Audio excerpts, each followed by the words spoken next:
बाबा, BJP की एक बार फिर वापसी हुई है प्रदेश में।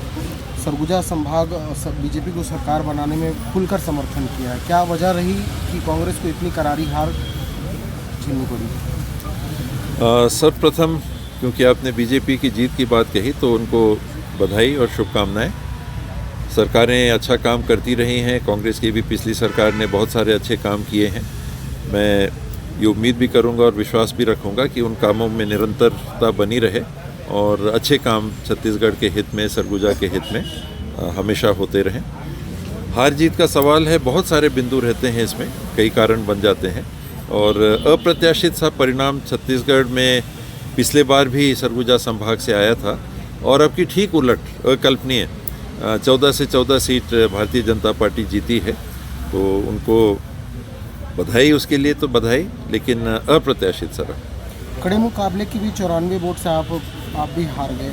वो कमियां कहाँ रह गई जहाँ पे आपको जनता ने मैंडेट नहीं दिया? कमी मुझ में, मेरे में कोई ना कोई ऐसी बात है या रही होगी जिस कारण से लोगों ने मुझे नहीं अपनाया, इस चुनाव में नहीं अपनाया और मैं जनमत का संपूर्ण आदर करते हुए उसे स्वीकार करता हूं और प्रयास करूंगा कि जो भी मेरे से कमियां रह गई हों, गलतियां हुई होंगी, मैं उनको दूर करने के लिए आने वाले समय में हर संभव प्रयास करता रहूँगा। जिम्मेदारी आप किसकी मानते हैं इस हार के ऊपर? मेरी। मैं हारा हूँ तो मेरी जिम्मेदारी मेरी। प्रदेश में दूसरे के ऊपर बात कभी नहीं रखनी चाहिए। जब आदमी खेलने जाता है तो वो विकेट खराब है, बॉल ऐसी हो गई, ये बात नहीं होना। खेलना आपको है, आप आउट हो गए तो उसको स्वीकारिए कि अगले बार जो गलती हुई उसको नहीं दोहराएंगे। चुनाव से पहले आपने कहा था कि ये मेरा आखिरी चुनाव रहेगा और मैं चुनाव नहीं लड़ूंगा, तो वो निर्णय पे आप कायम रहेंगे या फिर कुछ और?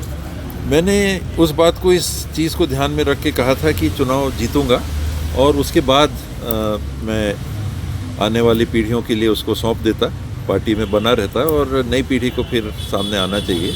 लेकिन हार के मैदान मैं कभी नहीं छोड़ूंगा। हारा हूँ तो 5 साल पूरा प्रयास करूँगा, क्षेत्र में लोगों से संपर्क बनाने की कोशिश करता रहूँगा, लोगों के बीच में रहूँगा, उनके लिए जो भी पहल कर सकता हूँ, जैसा वो चाहेंगे मैं करता रहूँगा। लोकसभा चुनाव नज़दीक है तो क्या माना जाए, एक बार किसी जनरल सीट से आप संसदीय लड़ने का पसंद करेंगे या फिर? मैं विधानसभा में ही रहना चाहता हूँ। आखिरी सवाल बाबा, सीएम आपको लगता है किसको होना चाहिए भाजपा की ओर से? है उनकी बात, जो नाम चल रहे हैं स्वाभाविक तौर पे 3 बार के मुख्यमंत्री रमन सिंह जी हैं और टिकट के बंटवारे में भी ये चर्चा थी कि उनकी राय ज़्यादा चली और जीत के आए हैं तो उनका पक्ष मजबूत दिखता है। फिर पार्टी के संगठन के उनके प्रदेश के अध्यक्ष अरुण साहू जी हैं, वो भी चुनाव जीत के आए हैं, आरएसएस के कैडर के माने जाते हैं और भारतीय जनता पार्टी में आरएसएस के कैडर को एक तरजीह मिलती है, तो वो भी चुनाव में, मुख्यमंत्री के चुनाव में उनका भी नाम सुनने में आ रहा है। ट्राइबल से अगर लेते हैं तो 2 नाम सरगुजा संभाग से सुनने में आ रहे हैं, एक विष्णुदेव साय जी का और एक हमारी रेणुका जी का। तो हमारे बीच की हैं, सरगुजा की हैं, सरगुजा लोकसभा की भी हैं, महिला भी हैं, जीत के भी आई हैं, अनुभव भी है, मंत्री के रूप में भी काम किया, उनको भी मौका मिल जाएगा तो मुझे व्यक्तिगत तौर पे भी खुशी होगी कि अपने बीच से मुख्यमंत्री बन गए।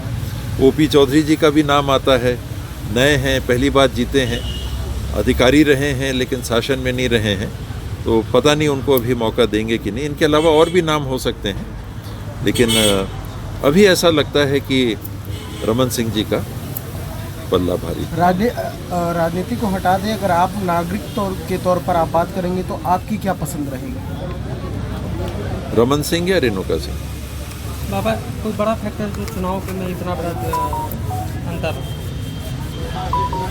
इसमें जो विश्लेषण मैं अभी देख रहा हूँ, कांग्रेस का वोट शेयर घटा नहीं और भाजपा का वोट शेयर 14% बढ़ गया। ये पिछले 10, 12, 15 चुनाव में मैंने नहीं देखा इतना ज़्यादा अंतर। तो कांग्रेस ने कुछ बहुत गलत नहीं किया, लेकिन भाजपा ने कुछ अच्छा कर दिया। वो देखना पड़ेगा कि क्या वो कर गए जो हम नहीं कर पाए। हमने जो किया, हमको पब्लिक ने स्थिर रखा, वोट शेयर हमारा 42-43% पे कायम है। लेकिन भाजपा 32 से 46 पहुंच गई। 14% वोट शेयर 5 साल के अंदर बढ़ना बहुत बड़ी बात होती है।